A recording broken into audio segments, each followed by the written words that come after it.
Peace of Mind podcast merges business and psychology. These topics are designed to inspire solutions for entrepreneurs to provide insights that improve their overall mental health and business success. Welcome to Peace of Mind, where we help entrepreneurs and aspiring entrepreneurs overcome their mental health challenges along the road to success. And today we have an esteemed guest. His name is Lamont Latimore, and he's the founder of integratedhousing.org. We're really excited to have him because he works specifically with a population that is often overlooked and misunderstood. So we're excited to have him today. So, man, it's so good to have you here. Thank you. Yeah, I'm Thank you glad you took the time. I know you have an incredibly busy schedule, and the work you do, man, is really impressive, and all the things that you do to help different people. And I'm sure just there must be a lot of strain mental health-wise and just on just one's mindset and psychology. Yes. Talk to me a little bit about how do you handle it, and what do you deal, how do you deal with the stress and management? Okay, well, in my journey, I've learned about the Holmes and Rahe scale of stress. So there's actually a scale that tabulates how much stress a person can endure per year. And so once I discovered that, it was a very valuable piece of information in helping me keep my stress kind of mitigated. So 300 stress points per year is supposedly the max that one person could handle without being at risk of losing their mind or sanity or having illness and damage to the health.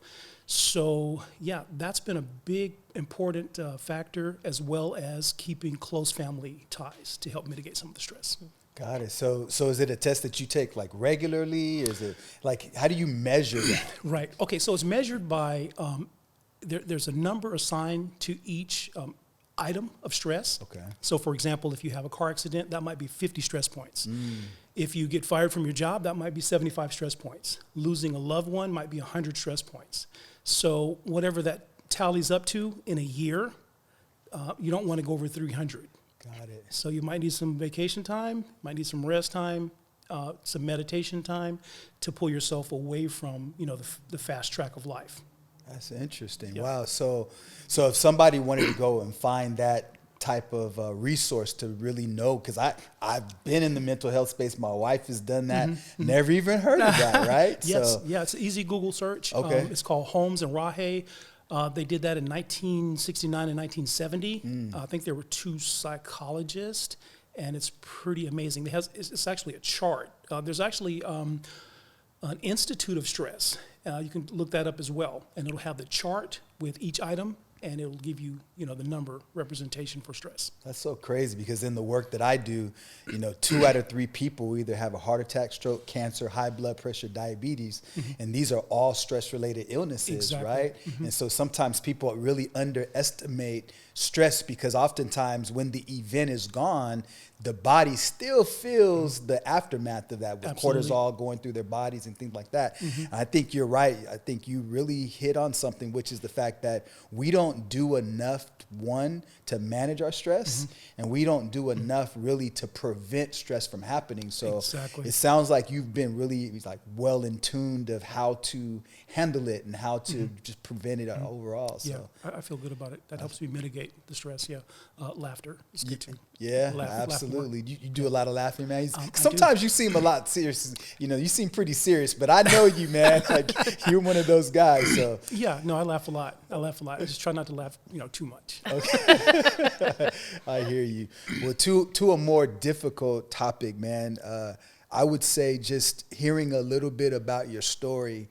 Most people who went through what you went through would have lost their mind, literally. And if you could, man, share with our audience something about what you went through and how you really were able to overcome. Sure, absolutely. So there was a shooting that killed my mother, killed my father, killed my aunt, killed my grandmother, all in the same day. And then, so that would be 400 stress points on our Holmes and Rahe scale of stress. So we already exceeded the 300. Wow. Okay, and this happened in one day. That's crazy. But then there were 4 other close family members that died within a, probably 45-day window after that from the post-traumatic stress that comes from losing, loved ones. So these were all people that I looked up to. So now we're at like 800 stress points. So we're well past the 300 mark. Right. And one psychologist told me that so 12 months, that's the window of your 300. So now we're at like almost 900. They said that if it's in a 60-day window, there's an exponent that goes with it because now it's intensified because it's such a small duration of time. Yeah, exactly. So that's something that happened that was totally unexpected. It happened on the East Coast in the Bible Belt on a Sunday after church dinner. Totally unexpected. There was some kind of domestic dispute at the neighbor's house. My family went over to see what was going on. So they were being good Samaritans. On a Sunday after church. Kidding me. Absolutely. Wow. Yeah. So really, really, shocking, very, very sad. So when that happened, I was actually at work just a few miles away in another city, and it was, in the evening on a Sunday. And so I got the news, came there, saw the caution tape all around the house, and all my neighbors and friends were there. So it was really, really surreal, because it's so unexpected because, my family, especially my parents, were, from a Bible Belt, Christian background, Good Samaritan, humanitarian type people. So really, really shocking and hard to accept, hard to believe. So I think that after that, one other stressor was, so I was an orphan because I was a teenager. Sure, right. My younger brother was an orphan, same day, all at once. Yeah. So I ended up. So you were the oldest. Well, not the oldest, but I was the one. I was the one of the oldest there. Got it. Yeah, so I had an older sister as well. Okay. So she was in Japan. She flew back, to go to. Going to 4 funerals, actually more than 4 funerals, in like 1 week. That's crazy. Probably was another catalyst, for more stress, right? Because I've always had a pretty strong mind and a clear mind, but until I walked inside of the church and actually saw all these caskets, that's when my breathing changed, And I thought, man, this is like, whoo, this is so real. Yeah. So that was a big stressor. Yeah. Big stressor. I can't even imagine just the amount of stress that would have taken. Like, was it something where, how did you cope with it though? Like, shortly thereafter, if you could kind of go back, did you, Sure. Did some of your mind blank out and you're like, you know what, some parts of my recovery I don't even remember, or do you remember it in vivid detail? Kind of paint that picture for us. Yeah, of course. Okay, now I might laugh to keep from crying. Sure. Hey, do you, man? All right. So I think I did so many push-ups until I just like collapsed on my face. Yeah. Because we were really athletic and physical education was a big part of our. My father had a maintenance service, so we had to be physical. Maintenance, landscaping. So I just did push-ups for days and days until I was exhausted, trying to burn my energy and trying to burn my stress, right, in a positive way instead of in an angry way. So you may not believe this, but on the East Coast back then, because this is a few decades ago, we actually were avid, hunters. We actually did. We had shotguns and rifles that we just used for fun, just to shoot cans, for target practice, and that was like a hobby, not to shoot people, right? Right. So, but after the shooting. When the family assembled for the first time to discuss what had happened, I was able to say that I had disarmed all the weapons in the house and disposed of the bullets. Wow. Because people were asking me why the guns were out. And I said, well, they've been emptied and they've been dismantled and they've been broken down, so we don't have a repeat of this until we can talk. So I felt really good about that. So I remember a lot of detail, but some things I think are suppressed, in the subconscious. Like I know that I opened a drawer and there was a tape in the drawer and had my mom's voice on it, and she was talking about something. So it was just, I think I just like fell down on the floor when I heard the voice because it was unexpected. Yeah. So there were a lot of details in there that were just, almost unbearable. So my younger brother, I think he was 13 at the time, there was a bunch of news people that came to the door. Well, they came to the property. So we have big property over there, acres, 20 acres, 50 acres, So they came to the property and they wanted to, interview us. And this is at some point, I think this was maybe right after the funeral. And so when they approached the house, they could hear my younger brother just wailing in tears, just screaming and crying, you know. I was too exhausted to cry. I was just so tired, you know, from going to, you know, all these, functions and police reports and departments of the hospital, you know. So when they saw all this overwhelming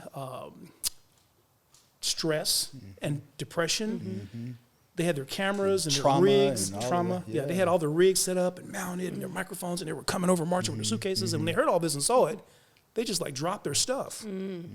They dropped their stuff. And they just shook their heads, and then you could see tears just streaming out of their eyes.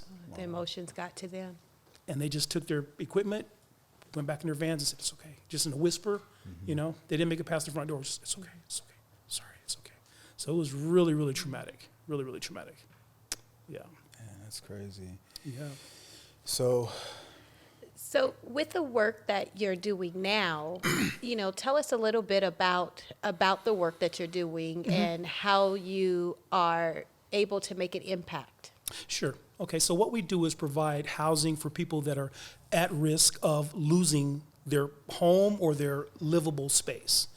So it's making an impact because, no big secret, there's a tremendous, you know, housing need. There's a housing crisis.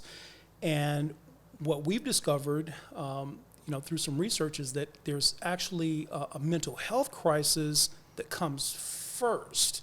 People are having mental health issues from stress or from drugs or from alcohol, and that's leading, you know, them into a spiral, a downward spiral.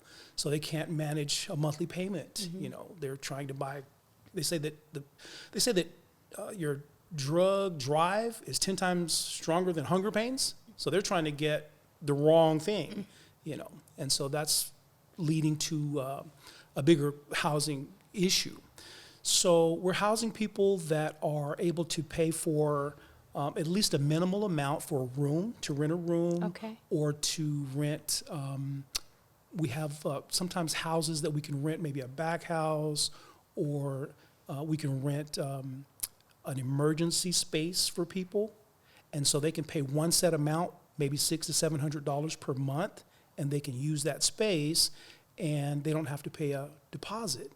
And then they don't have to pay for the monthly bills, because we're paying the monthly bills. Yeah. So if someone wanted to enter into the industry of helping, pretty much the population that you're helping is the homeless population. If someone wanted to start a business in that particular social activism manner, what would you suggest? I would suggest they call us for a consultation on how to do it first, because if you try to do it on your own, it's guaranteed you're going to get in trouble, and your business is probably going to fail. And the reason that's true is because the California landlord-tenant laws operate and govern, you know, the housing for rentals in California. But under the transitional housing laws, under California Civil Code 1954.13. You know your stuff, huh? Well, it relates to transitional housing. So it's way different. So everything that you know about the California landlord-tenant laws and a tenant's rights, that doesn't apply at all in this setting. So all of those rights that a normal tenant would have is going to be replaced by house rules. Okay. So that's a big difference, and that's so just right there. If you try to start a business and you didn't know that, you're going to lose your sanity.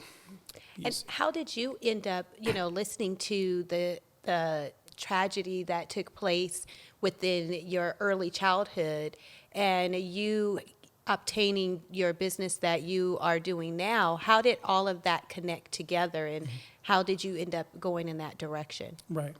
Well, I think I learned a lot from my parents. So in their absence, I always have in my mind a mission that honors them. You know, so one of the things my father would say to me is, try to make the world a better place than you found it. And they had, you know, humanitarian values. And so I appreciate those values. And I think what they taught me actually resonates from my heart into what I'm doing right now.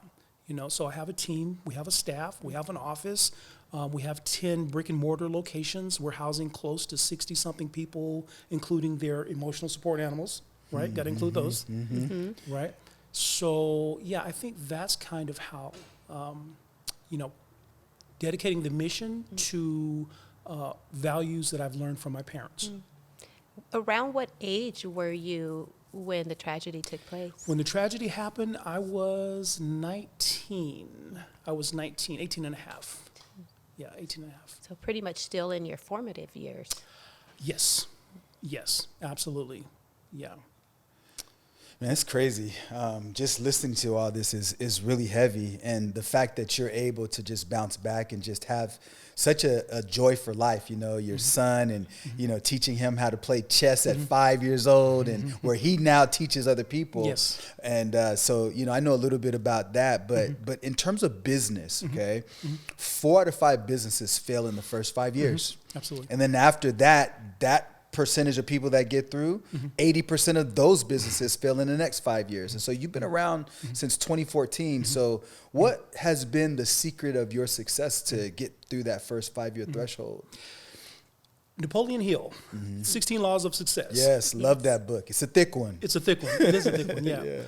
So just some of those basics in his book have been very helpful. The idea of the golden rule is pretty important, right? So how do you want to be treated? So however that is, that's what I need to give out. That's the energy I need to put out, right? So that's in his book. So that's really helpful. Imagination. It's okay to be creative in business. So knowing that you can be creative within the parameters of this, local law, be creative, And then having a chief and definite aim. So you got to know what you're trying to accomplish. You got to be really clear on that to make your business work. So that's in his book as well, right? So there are a lot of, lessons from his 16 laws that I think we've incorporated. Concentration. So concentration means, there are times when I need to go to a quiet place and I need to think and do some introspection and figure out what is the best, direction to take. So I think that would be the answer. Got you. So one thing I know about all entrepreneurs is that there's that hustle mentality, that creativity. Like, talk to us about, just give us one of those situations where, starting this up, you had to be creative in your thinking. You had to, exercise that hustle. Like, tell us, give us some insight. Okay. So before this business, I was buying some property, real estate, and just some random person knocked on my door one day, and I opened the door, and they said, "Hi, this is a nice place. Is this place like for sale or, for rent?" And I said, "No, not really." And I started to close the door back, but I stopped and said, "Well, how much are you talking?" Everything has a price, right? But I was living there. It was my place. It was my condo. And they gave me a number, and I said, yeah, why don't you call me tomorrow? Maybe we could talk. So in this condo, this is a nice condo. This is upper echelon for San Bernardino. Okay, swimming pools, gated, big community park, green grass, manicured. They called me back, and they said, "Does it come with a garage?" And I said, "No, the garage, I'm going to keep that. I'm going to do some stuff with that, keep my stuff in there." So I moved to my own garage and let them move into the space. Wow. Right. This is before my son was born, so okay, I could right. do that. You could, yeah, Yeah. absolutely. But here we go. So then I bought another property, same complex, another condo, and one day some random person knocks on the door and says, "Hi, this is a nice unit. Is this for rent?"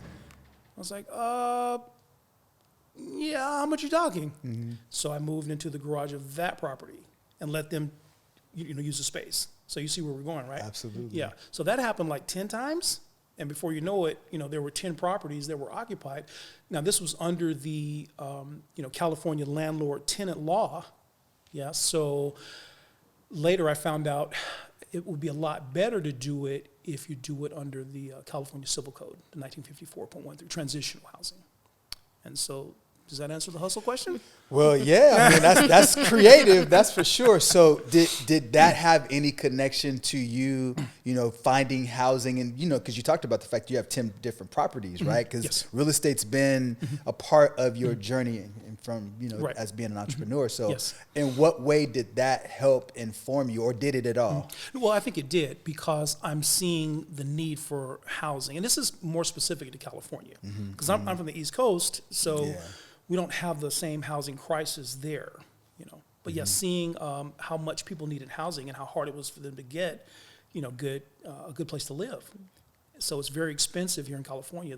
So now they're checking your credit now like you're buying the place. You're just renting, but they look at your credit like you're going to be the next owner. That's Yes. crazy. Yes. So yeah, it helped a lot. Gotcha. That's cool. A That's lot of cool. insight. So you talked a lot about just the opportunity that you had to be able to be creative and add extra streams of income in the area of housing. And then you ended up starting a business, being able to help people who are having some difficulty just because of some mental health challenges and them losing all that they had. And now that you've been able to be in that space for just a little bit of helping others through your business to have an adequate place to put their head down on a regular basis, do you have any success stories? Share with us just in terms of, something that you've been able to feel really good about in terms of assisting someone. Absolutely. We have so many on our website. We have so many success stories. We have videos, we have audio. There's a gentleman who used to be a backup singer for a famous musician and singer. And when he told me this, I didn't believe him initially, right? Because the way we met, he had a suitcase and he was standing in the street. That's how we actually met. But he had been referred to us, but he was looking for which house. And I said, "You're who?" And he told me, and I said, "Okay, great." And as soon as he got in, I said, "Well, here's some food and here's some water, and we're going to go to the right house." And so, what's your story? Is what I asked him. And he just started crying and said, I used to have tons of money. I used to be a backup singer for a famous artist. I used to have so much money and so many cars and all this material stuff, and I never thought that I would be homeless. And I cannot believe that I'm in this situation. So it was surreal for him. And so we took him to a nice home, and he was able to kind of get himself, acclimated. And he was able to get reconnected with, society and resources, and able to say, it's not all about material self. It's really about your inner self. It's really about inner development. And he was able to say, I'm happy. I'm happy because I'm at peace and I'm living in harmony now. Where, before, with all those millions of dollars, I was living in a lot of chaos, And there was a lot of, unforeseen danger and a lot of predators looking for my money. And that's part of how I ended up, this way, right? So that's fast life, huh? The fast life. Yeah, absolutely, absolutely. So that was really, to me, a very beautiful story because he realized what really has value is it comes from within, right? It's not about money all the time. And I think as we are on the entrepreneurial path and wanting to seek wealth, we do want to make sure that we also keep our mind healthy. Yes. So that way we can enjoy every bit of hard work that it took to get to that point of being able to have the wealth that we are searching for. And more importantly, to be able to utilize the wealth to be able to help others in their endeavors as well. Yes, absolutely. Absolutely. That's true. So Yeah. I just wanted to just touch real quick back on the success story. So was it that he was living this fast life and then he came through your program and started to see life through a different lens? Could you talk a little bit about what was that transformation like in the process of going through integrated housing? Yeah, absolutely. So he was in the fast life, fast lane, making tons of money. I think they call that short money, right? Because it doesn't go very far if you don't invest it well. And I don't think that he had come to the realization that it was short, money, because it kept coming. Here's 300,000. Here's $1 million. Here's 2 million. But it's going out just as fast as it's coming in. So it's not really sustainable. So when he came to our program, and then he saw other people they had harmony, they were reading books, they were getting free chess lessons, they were expanding their minds, and they were developing from within, and becoming practitioners of simple things like patience, like humility, like self-control, because we're promoting peace and harmony. So when he was able to see that and feel the harmony in the house, let me just back up and say, part of our program references or corresponds with Abraham H. Maslow's hierarchy of needs. Okay. Does that make sense? Yes. Okay, so we all have physical needs. Well, that's food and water. So we go to food banks. We take people to get food. We take people to get connected with their EBT cards if they can.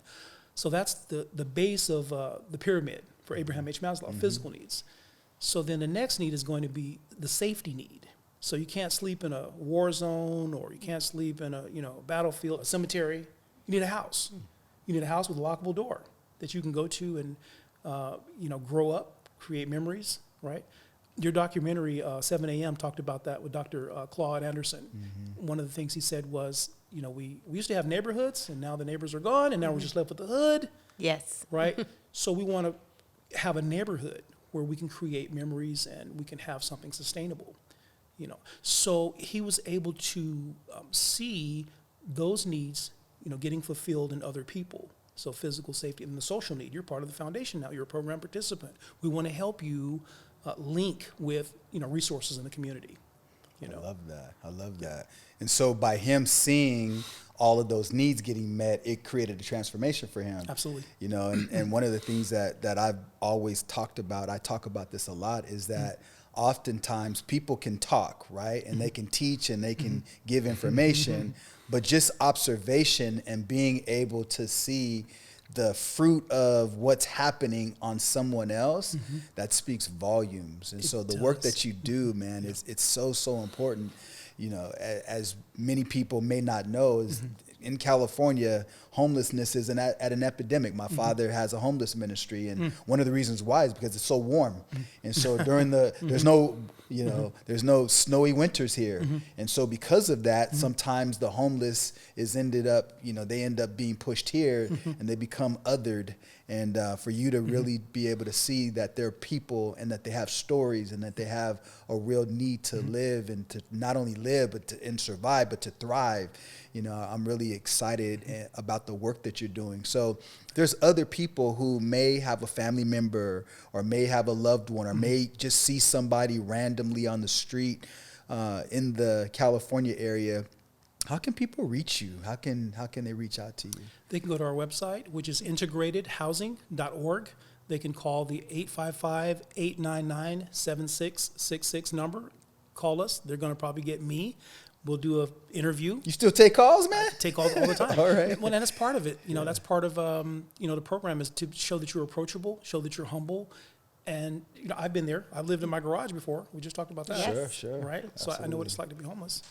So integratedhousing.org. Love it. And thank you so much for taking the time to come out. I know you have a honor. lot going on, so appreciate it very much. Thank you so much. We're honored. Thank you very much. Thank you.